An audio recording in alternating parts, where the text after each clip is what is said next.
பேசாதம்மா கொண்டாடும். தோசை சென்னா தோசை செய்யலான்ட்டு மாவு ஊற வைக்க வந்தேன். இவன் பாருங்க என்ன நான் பண்ணிட்டு இருக்கான்னு. இவன்கிட்ட என்னால் வேலை செய்யவே முடியல. இவனை யாருன்னா கூட்டின்னு போறீங்களா? வித்துடுறேன்.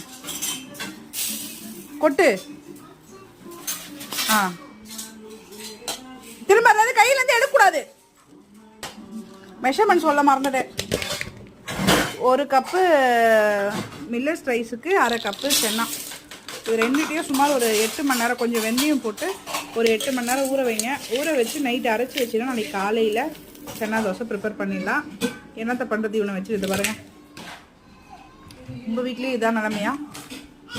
இப்படி அவங்கிடம் தப்பிச்சு அந்த ஊற வச்ச மாவை நைட்டு அரைச்சி வச்சுட்டேன். வீடியோ எடுக்க முடியல. ஸோ அரைச்சி வச்ச மாவை நைட்டே உப்பு போட்டு கரைச்சி வச்சுட்டு காலையில் எழுந்து எல்லாருக்கும் தோசை ரெடி பண்ணியாச்சு.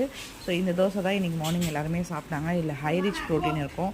நம்ம அரிசி சேர்க்காமல் மில்லட் சேர்க்கறதுனால